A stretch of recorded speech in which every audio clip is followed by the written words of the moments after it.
part 2 of the video series. I'm going to start by briefly discussing what race and color are versus what your ethnicity, nationality, and cultural group are. Very simple and quick. Then I'm going to speak about the classifications and terminology for so-called mixed race people in the US versus their classification in North Africa and the so-called Middle East, while simultaneously discussing this nonsense of there being such a thing as a white Moor or a white Arab. And I'm saying there's no such thing as a white Arab. I'm gonna also dispel many of these places that supposedly mean land of the blacks, like Kemet, Bilad al-Sudan, and Guinea. So race versus ethnic group, nationality, and culture is not a difficult thing to discuss the difference between. Classifying people in a race is confusing and impossible, whereas explaining nationalities and ethnicities is very simple because it's based in reality. To put it simply, the difference is that race is an artificial construct, of course, used to brand us and group millions of people into categories based on not only superficial but artificial reasons, and it's dehumanizing. And I forgot to bring up this point that's been mentioned before about race. Race is literally a race, like running a marathon. It's a race towards the social status of whiteness. And as I've proved in part 1, even Europeans like the Irish and Italians had to participate in the race towards whiteness. Nationality, ethnicity, and cultural group are all connected and related. Nationality, of course, is your nation of birth, the country you were born in, and the nationalities of your parents and their countries of birth. A place that can actually be found on a map and has a true basis in reality, unlike race and color. People are oftentimes taught to assume that race and color are the exact same thing as ethnicity or ethnic group. And so that's completely false.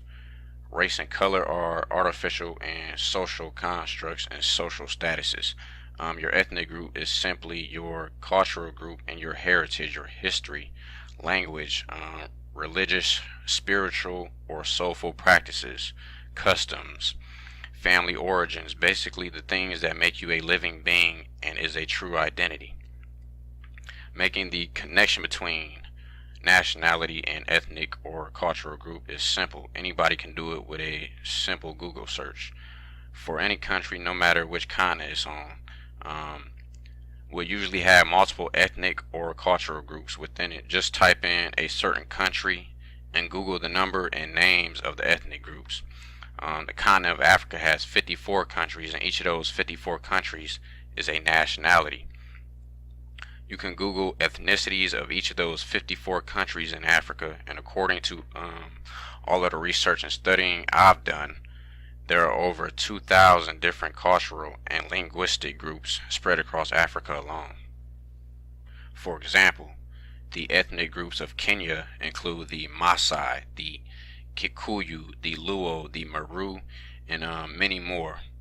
But the people who belong to these cultural groups, their nationality would be Kenyan, and their ethnicity would be Maasai, Kikuyu, and so on, depending on which culture they belong to.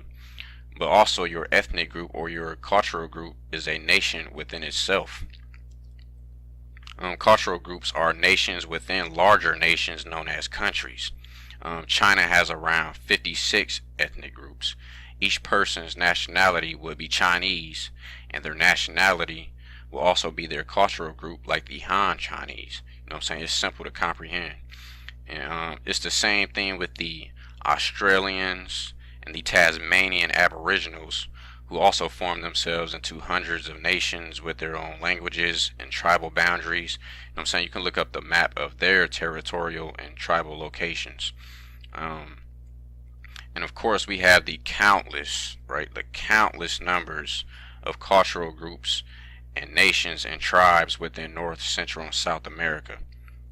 All of these many different nations on each continent united to form confederacies, empires that span hundreds of thousands of miles with hundreds of smaller nations and cultures within them. A good map that you can look up is a map called Alkebulan 1260, which is a representation of the many kingdoms and nations of the continent of Africa before European colonization. You know what I'm saying? Al-Kebulan 1260 shows that even before the continent of Africa was divided up into these modern 54 nations and countries, Africans have always seen themselves as different nations who in many cases form confederacies and kingdoms, like I said, with hundreds of different nations. You know what I'm saying? It's a pretty good map. Look it up. The concept of nationality has always existed in Africa, Asia, Australia, the Americas, so-called Europe, which really isn't a continent, but you get the point. I know many people prefer not to use the word tribe when discussing indigenous cultures, but that's what a tribe is. Tribes, clans, cultural groups, kingdoms are all nations and nationalities. Nationality is a concept that has existed since the beginning of time. The European didn't create the concept of nationality. They are the ones who created the concepts known as races, and black people and colored people, though. You will see on a lot of censuses that ask what your race is. They give the options of black and white, then goes on to list things like Japanese, Chinese, Somalian, etc. First off, black and white are races and colors, social statuses, because they are artificial constructs. Everything else that is being listed, like Korean, Chinese, those are nationalities and have absolutely nothing to do with race and color at all. Those are places on a map and places of birth and origin with histories that you can actually go to. Black, African American, these are not nationalities right off the bat as well, because that is not a country. African American is referring to two continents. This is common sense. If you tell these people who perpetuate this nonsense, they will bring up these excuses like Sudan and Guinea mean black, which is I guess these people's way of trying to say that black is a nationality, I guess, somehow. And it's easy to debunk, because as soon as you look at a map of Africa, you do not see any countries that say the word black, B-L-A-C-K. You won't find it on the map anywhere. You can continue to say Bilad al Sudan and Guinea and Kemet mean land of the blacks all you want, but just give me a few minutes and I'm gonna debunk that. And then you have these people in the conscious community who want to continuously call themselves Africans when they were born in North America. Unless you were born in a country on the continent of Africa, you can never be considered an African. Unless you have a direct lineage to the continent of Africa, such as your parents, grandparents, great-grandparents who were born on the continent of Africa, who belong to specific nationalities and ethnic groups, you are not an African. I'm saying these are the most basic facts that these people fail to comprehend. Nobody who is being branded as African American can trace their lineage back to West Africa. You want to know why? Because a man by the name of Alex Haley traced his roots, back to West Africa through one of his ancestors named Kunta Kinte. Come to find out, Kunta Kinte was a fictional character, as in a fake, a phony. He was imaginary, that Alex Haley plagiarized from a European named Harold Corlander, who wrote a book called The African with the exact same fictional character named Kunta Kinte. Right? Do the research. You know what I'm saying? Which, of course, was a catalyst that led to indigenous Americans taking on these false personas that they were Africans. You know what I'm saying? Alex Haley couldn't even trace his genealogy back to Africa. You know what I'm saying? But this whole DNA thing is nonsense as well. We can't be traced back to Africa because we are not Africans genetically or genealogically. In part 1, I proved to you that the European was the first one who gave you this false identity of being blacks, Negroes, and colors. I'm saying, isn't it interesting how we can pinpoint history where we started taking on these false identities? It's hilarious how all these conscious people and these RBGs forget that prior to the 1960s and James Brown, I'm black and I'm proud, we absolutely hated, you hear me, we hated being called black, and we prefer to be called Negroes and coloreds. Now it's the opposite. We prefer black to colored and Negro. You know what I'm saying? It's like how soon these people forget. And during the 70s, when the plagiarized work known as Roots came out, we took on the false identities of being Africans. And then we started calling ourselves two continents when Jesse Jackson came up with the term African American in the 1980s. You know what I'm saying? All of these false identities, and like I explained in part one, they are to bind you to specific geographical locations. The moment you brand yourself as African, African American, or black, you have just imprisoned and binded yourself to West and Sub-Saharan African, giving up your birthright as the true indigenous or autochthonous Americans. Something that I find real funny is how many of these RBG dudes already know that they ain't blacks or Africans, like this dude Sonetta, right? On YouTube, search up a video titled Proof Sonetta is not Black African Power. In the video, this dude Sonetta says out of his own mouth that we are not Africans. And he said he ain't no fucking African. This is what he said himself. And he also said we were here before Africa. He said all this shit to Sarah Suit and Seti, yet these dudes are somehow back to being partners and friends. Sonetta knows he is not an African, and on multiple occasions he has been shown that the word black is not a true identity. He knows that he is not black or African, but he keeps up this facade as if he's down for the RBG and Pan-African movement. You know what I'm saying? He knows he's not an African or black. You know what I'm saying? They always love using these straw man arguments, and they just come to the conclusion that Moors and people who say they are indigenous Americans, these fake Africans and these RBG dudes, they say we hate being blacks and we hate being Africans. There is absolutely nothing wrong with seeing a connection between yourself and Africans. We are indigenous to all lands and we are related to all peoples. You know what I'm saying? I got nothing but love for the peoples of Africa, at least those who can show me the same respect. But at the same time, like I already said, if you were not born on any country on the continent of Africa, or you are not descended from people who can trace their lineage back to specific nationalities and cultures, you are not an African. It's as simple as that. I'm saying I don't know any so-called African American who can trace their direct lineage back to the continent of Africa. I've spoken to people who are real Africans who can actually trace their lineage there, but as far as you fake Africans in the conscious community, you are not Africans.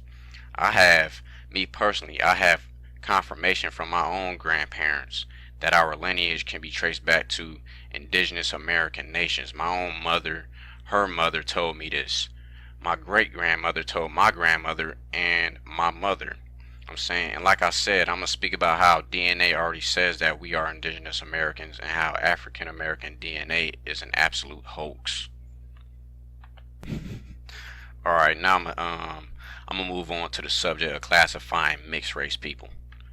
At the same time, I'm going to discuss some of these words that supposedly mean land of the blacks. Also, I'm going to speak about these so-called white Moors and white Arabs. I'm going to kill 3 birds with 1 stone. Like I mentioned a few minutes ago, when you tell these people that black is not a country or a nationality, they love bringing up these places like Bilad al-Sudan, Kemet, and Guinea, and say that these words all mean land of the blacks, right? I had a discussion with a few people and a dude named Tunji or Tuniji Legba in the comment section on YouTube. Somebody asked a question to give off some names and some nations or countries that are named black. Right, this dude Tunji Legba said he told us that Guinea meant land of the blacks, and he also said that the Moors came up with the word Guinea, and that the Moors were saying that these lands were the lands of the blacks, right? Alright, so let's look at the origin of the word Guinea for a moment and its origin. I'm going to read from, page 3 of the Historical Dictionary of Guinea by Mohammed Salou Kamara, Thomas O'Toole, and Janice E. Baker. Alright, it says land and people. The origin of the name Guinea is the subject of a long-standing debate. According to a widely accepted version, the English term Guinea comes from the Portuguese Guiné, a word believed to have emerged in the mid-15th century to refer to the lands inhabited by the black African peoples below the Senegal River, known by the generic term Guineas, as opposed to the Alzenegays or Moors, the lighter-skinned Zanaga Berbers found north of the region. Another version contends that the Portuguese borrowed Guineas from the Berber term Ginawan or Aginal or Akal and Ignawan, which means black or land of the blacks. Yet another account first found in the works of Leo Africanus 1526, suggests that Guinea is derived from Genet or Digenet, the name of the historic commercial and administrative city on the upper Niger River. A final possibility is that it may have come from the Soso word Guinea for woman. Alright. Then I found another possibility to the origin of Guinea coming from geocurrents.info. It says all of the before ones that the history or the dictionary, the history of Guinea listed, and then it says a third theory holds that Guinea comes from the medieval kingdom or empire of Ghana, located in modern Mali and Mauritania. So according to these particular sources, no one truly knows the origin of the word Guinea. They say it's a possibility that the Portuguese are the ones who first came up with the word to differentiate between the darker skinned Africans and the lighter skinned Zanaga Berbers or Moors. Another possibility is that the Zanaga or Zenegay Berbers or Moors first came up with the word to differentiate between themselves and the darker skinned Africans. And the Portuguese simply borrowed a word that already existed, like Tunji Legba suggested. Another possibility is that the word Guinea comes from the name Genet or Digenet, which is a city in Mali. And one more possibility is that the word Guinea comes directly from the word Ghana. And Ghana and Guinea they do sound alike. They could possibly have the same origin and are just pronounced differently. You know what I'm saying? Sound it out. Guinea, Ghana, Ghana, Guinea. You know what I'm saying? They do sound very similar. So there's really no way of knowing if Guinea truly means land of the blacks, or even if the Moors came up with the word. The Portuguese could have just came up with the word, and it's possible that Guinea is simply just a different pronunciation of Ghana or Genet, which are indigenous words to African. And then I found an excellent book source that also helps to discuss the origin of the word Guinea. And it's also going to aid me in dispelling this nonsense of white Moors and white Arabs, and to discuss the terminology and classification of so-called mixed race people in Africa versus North America. I'm saying, while doing my research on the term Guinea, I came across this book called Moorings, Portuguese Expansion and the Writing of Africa, written by a man named Josiah Blackmore. You know what I'm saying? What a coincidence. You know what I'm saying? He's writing books about Moors, and his last name just happens to be Blackmore. What a coincidence. And I even found his family coat of arms for the Blackmore name. You know what I'm saying? It's crazy, ain't it? Anyway, I'm going to start off on page 11 of the book, speaking about Gomez Inez de Zerara, who was a Portuguese chronicler and explorer of Africa during the mid-1400s. Page 11. The Moor, the Guinean or Ethiopian, terms that often are inconsistently applied, reflect shifting encounters with Africa as the limits of the known expand. Africa and the Moro, the Negro, Guinea, or Ethiop become part of the expansionist culture that combines taxonomic observation with chronistic narrative as a foundational mode of imperial discourse. Page 23. In Zerara's Guinea, the first European capture of African slaves occurs with the incursions of Antao Goncalves and Nuno Tristão into the Terra dos Negros, land of the blacks. Zerara's chronicle constitutes pre-modern pro-slavery exegesis resting on the interlinking of the curse of Ham, slavery, and skin color, and attributes less worth to human beings who had black or brown skin. Yet even if race or races thought in the modern sense did not exist in the minds of 15th and 16th century writers, there was undeniably a pre-idea of race in the 13th through 16th centuries. This presence leads Kim F. Hall to consider the symbolism and aesthetics of whiteness and blackness in early modern European culture that recognize the possibilities of this language for the representation and categorization of perceived physical differences that then become infused with ideas of Africa and African servitude. Hall counters the skittishness of some critics to use race as an operative concept in earlier periods by arguing that The easy association of race with modern science ignores the fact that race was then, as it is now, a social construct that is fundamentally more about power and culture than about biological difference. Whiteness, blackness, or in Hall's analysis, lightness, darkness, is another of those imperialist binary oppositions, or what Prestold might have early or easily designated as another conceptual category that buckle under the evidence of the early writings on Africa. These color nodes must not be understood as 2 points in opposition, but rather as a continuum, a color gradation. And it is important to note that Iberian whiteness is not necessarily English or French whiteness.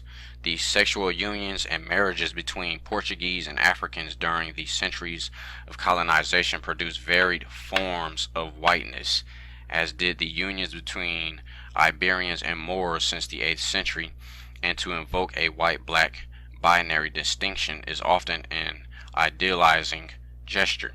In race relations in the Portuguese colonial empire, C.R. Boxer notes that darkening of Portuguese whiteness in the years following the time of Zerara through intermarriages of Portuguese with Africans in Africa, a fact that blurs the boundaries between Portuguese and African.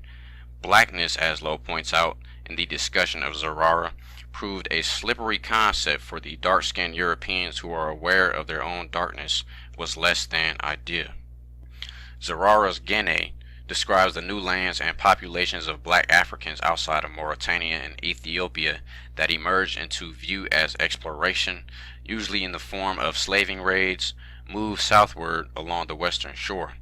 The chronicler combines received ideas about Africa with the second-hand reporting of newness south of Bohordor and south of the Senegal River, usually identified as the dividing line between the Terra dos Moros, land of the Moors, and the Terra dos Negros, land of the blacks. According to Horta, Guinea is a representative archive of cultural inheritance and simultaneously of the impressions resulting from first contacts. Alright, pay close attention to this right here. This is important. Zerara's terminology for natives is inconsistent. For example, Moro is alternately distinct from and synonymous with Negro, black, Moro Negro, Black Moor or Blackamoor, and Guinea or Ghanaian, and refers to the Africans outside of the generally accepted boundaries of Mauritania. Zerara's terminological inconsistency may demonstrate geographic confusion about the regions of Africa, but it also suggests that in Guinea a new kind of Moor, the Moro Negro, appears on the mental radar of the Portuguese as opposed to the northern Moor of Mauritania. De Visse and Molat incidentally observed that the classic European view of Africa and Africans and the view held by the Portuguese did not overlap, yet the latter view contained certain basic factors which the former could not ignore, namely direct contact with the hitherto unknown continent and the importation of blacks reduced to slavery.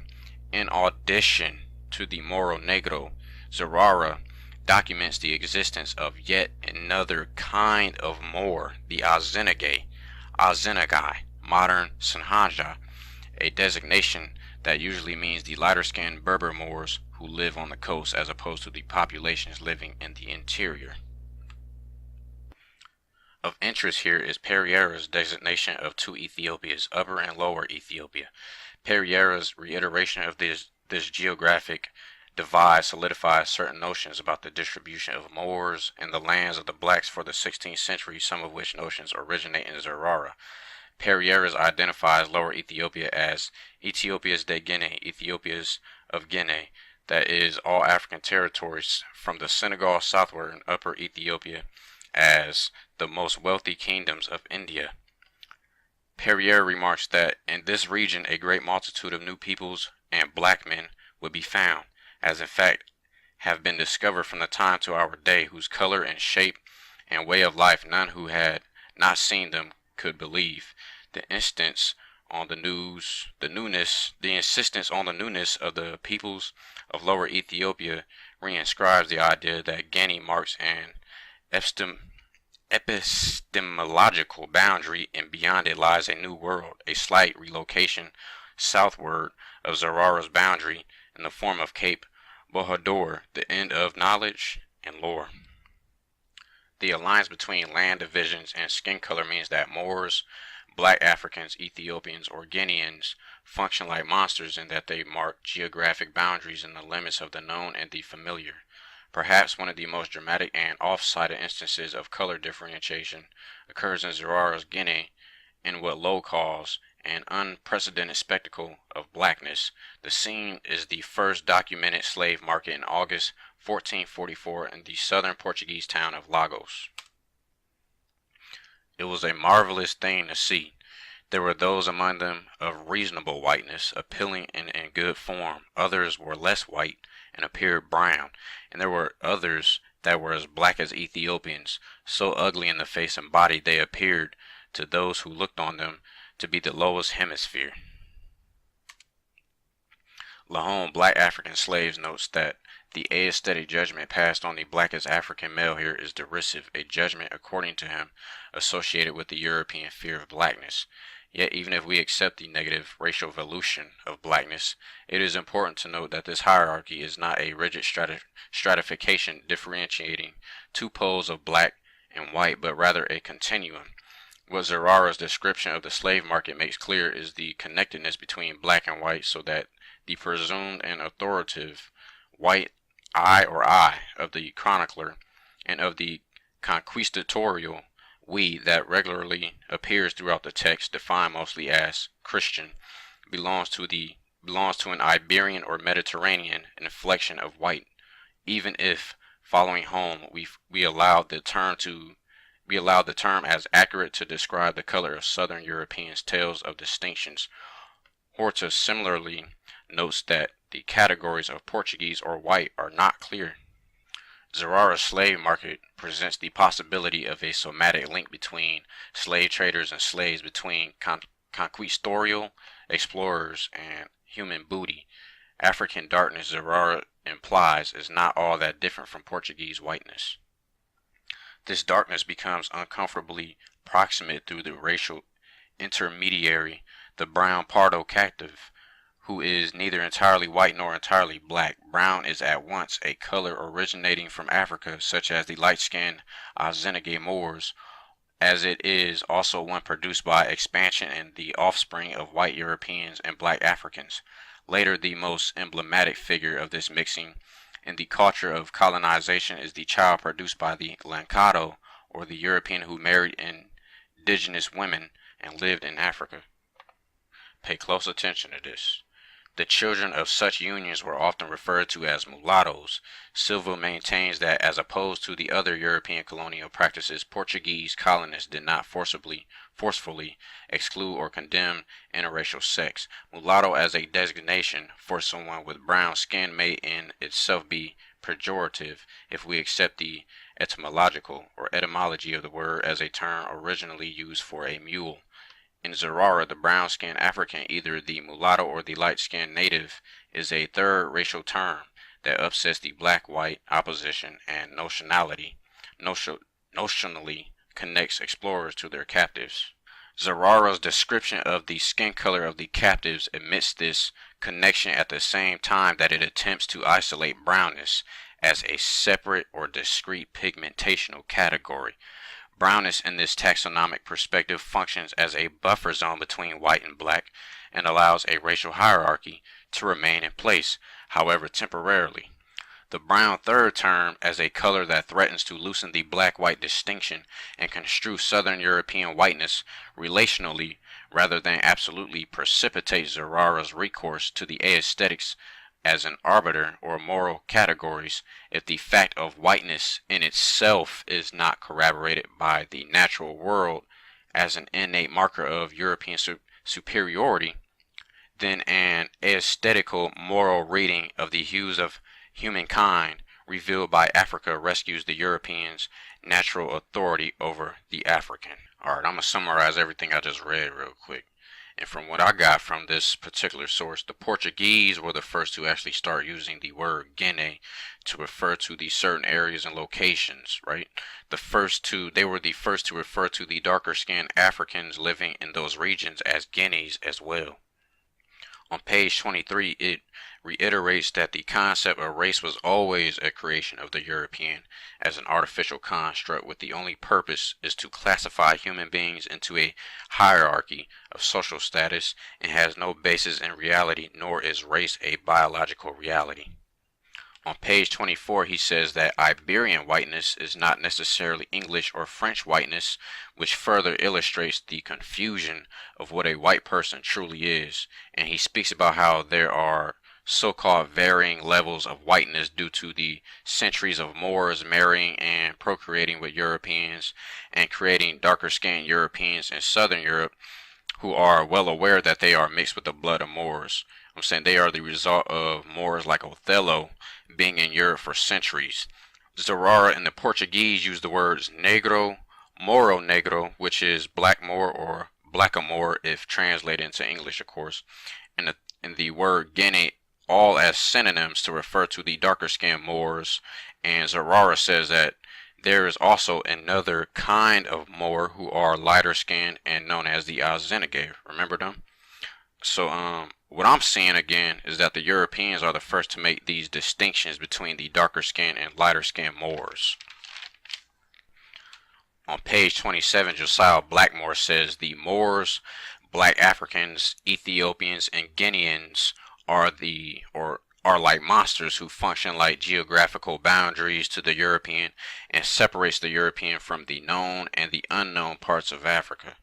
Zerara mentions that in the slave markets there are slaves who could possibly be classified as whites, slaves who were less white, such as mulattoes, and slaves who were classified as blacks, and also that the Europeans had a fear of blackness, or what we erroneously call black, right?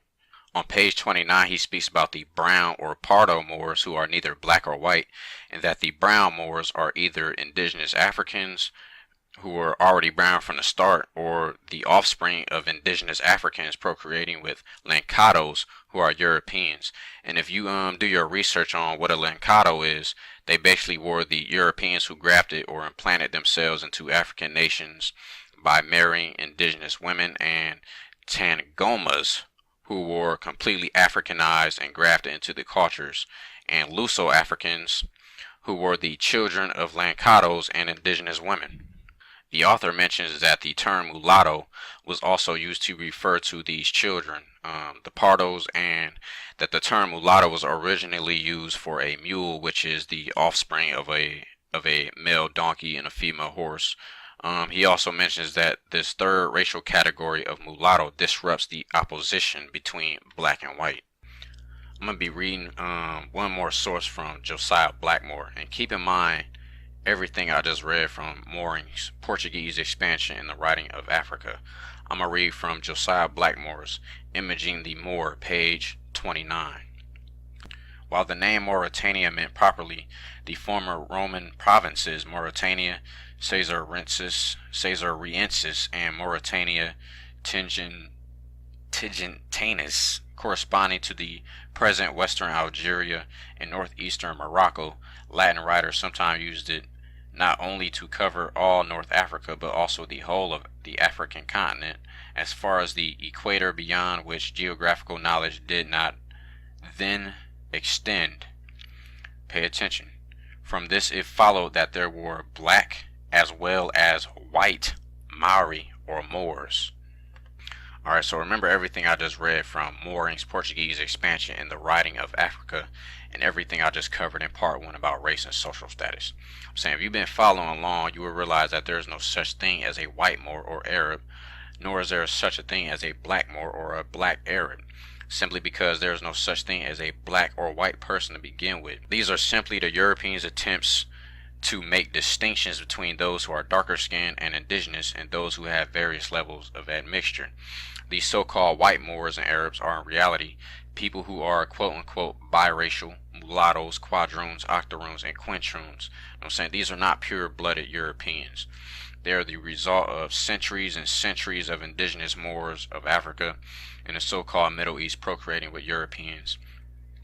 They are the result of centuries of mulattoes mating with darker-skinned Moors, mulattoes mating with octoroons, mulattoes mating with quadroons, mulattoes mating with quintroons, quintroons mating with darker skinned Moors, quintroons mating with octoroons, and all of the other possibilities and couples of darker skinned indigenous Africans and Arabs mating with people of various levels of admixture. To explain further what I'm saying, I'm going to read from The Living Races of Mankind by Henry Neville from 1902. Turkestan, Bokhara, Siberia, and Persia. The population of this great region is composed of different races so blended together as to produce a type differing in important characteristics from the primary stocks, both Turkey and Iranian. The population is estimated at 5,500,000, of whom Iranians of Persian stock constitute 1/5. Their arable tracts and the cities they built were of old as they are now, the joint home of men belonging to the Turkey and Persian races. For centuries a considerable intermingling of these races has been going on, with the result that the original types have become so much modified as to be hardly distinguishable in the general mass, although some typical features may appear as strongly marked in the individuals of the mixed race as in either Turk or Persian of the purest blood. I'm going to quickly go over these terms that are used to classify so-called mixed race people. You have biracial and mulatto, which is referring to a person who has one parent who is quote-unquote pure black and one parent who is pure white. When a biracial or mulatto person procreates with a pure European, the offspring is called a quadroon. And beyond this point, you will begin having offspring who can so-called pass for white. When a quadroon procreates with a pure European, you get what is called an octoroon.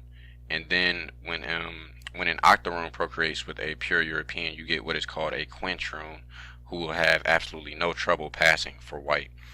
You have terms like Melungeon and Pardo, which is referring to people who are quote-unquote triracial, meaning that they have European, African, and Native American ancestry. And then the Spaniards have their own castas or caste systems, which is way too confusing to describe and is almost comical, the amount of terms that they came up with to classify mixed people, like mestizos and castizos and a bunch of other categories. You know what I'm saying? It's insane the amount of terms they came up with. Alright, remember what I said in part 1. Due to the one drop rule and Walter Plecker, people in the U.S. who are biracial, quadroons, octoroons, and quintroons were being classified as blacks, Negroes, and coloreds, and still are to this day. The one drop rule is actually in reverse when it comes to North Africa and the Middle East. People who have any admixture of so-called white, no matter how small the mixture is, they are branded as whites, or even if they, remember, just appear to be Caucasoid like the Somalians, they are branded as whites. So it's the exact opposite than what's going on in the U.S. Going back to the video series, The Egyptians Were Burnt Caucasians by Lashee For You, she also spoke about these contradictions also. This is simply the European trying to mark his territory as usual, to claim ancient Egypt and the cultures of the Middle East like Persia and Babylonia, who were all original peoples. To reiterate the subjects of Lancados and Europeans marrying into indigenous cultures, Asir the Ducateers has spoken about this many times. People need to understand that those so-called white Arabs and North Africans are actually biracial, quadroons, octoroons, and quintroons. The reason why they are being branded as whites is so that the European can graft himself into the lineage and bloodline, therefore claiming the ancient cultures in the land as being Caucasoid. By marrying and mating with the original peoples of the land and having offspring such as the Luso-Africans, the European essentially binds himself to the land. The European has done this to the Americas, of course, Australia, etc. You can watch the movie Rabbit Proof Fences when they talk about mating with the Australian Aborigines to turn them quote-unquote white. This is, of course, a method of colonization. The European physically colonizes the land by force, they colonize the mind through indoctrination, and they colonize both by grafting themselves into the lineage and oftentimes royal lineages, thereby claiming royal lineage and inheritance to the land. You have these, correct me if I'm wrong, what you would call amalgamated Moors, who are quintroons, attempting to claim that they were in North Africa for tens of thousands of years. The people who are being branded as white Berbers and Arabs.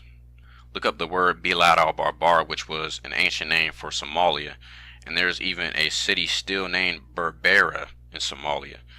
The original Moors, Arabs, and Berbers were all original dark-skinned peoples. And the only reason why these extremely bleached quintroons can claim to be Berbers or Moors is because they are amalgamated and are the offspring of the original Moors and Berbers and Europeans. Take the time to really examine what the people of North Africa and the Middle East look like. Many of those people who are being branded as whites are, like I said, different levels of admixture. And if they were born in the U.S. with our one drop rule, a lot of those people would be identified as blacks and African Americans, and also vice versa. We all personally know people who are mixed race, right? Think of all the mixed people who you know. So those people would be branded as whites and Caucasians if they lived in North Africa. I've actually met a few octoroons and quintroons or quadroons who actually identify themselves as being blacks, and people who could pass for white, yet they identify themselves as blacks. What's his name? Vin Diesel has been quoted saying that he identifies himself as being a man of color. I can think of 3 people in the Black Power movement who would be classified as white if they were born in Africa. What's her name? Kathleen Cleaver is one of those people who was part of the Black Panther movement, and she was married to Eldridge Cleaver. I'm saying, take a good look at this woman and what she looks like.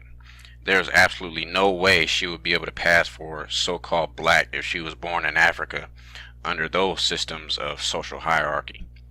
You know what I'm saying? She would be branded as white and Caucasoid, just like the rest of those so-called mixed race people and white Arabs. 2 more individuals who are so delusional that they actually believe they would fit in with the black Africans, the so-called black Africans, is Sarah Seti and this guy who calls himself Dr. Reggie. Right? Seti and Reggie had convinced themselves that they are the same people as these West Africans and the indigenous unmixed Africans, talking about they black African power and all this other nonsense.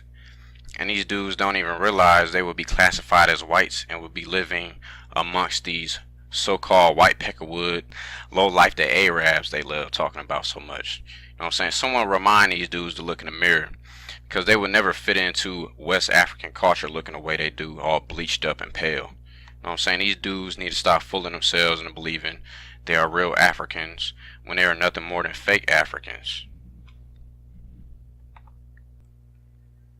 I hope I simplify the subject of classifying mixed race people as much as possible. The subject of race will always be very confusing. You know what I'm saying? Just realize that there is no such thing as a white Moor or a white Arab, nor is there such a thing as a black Moor or a black Arab.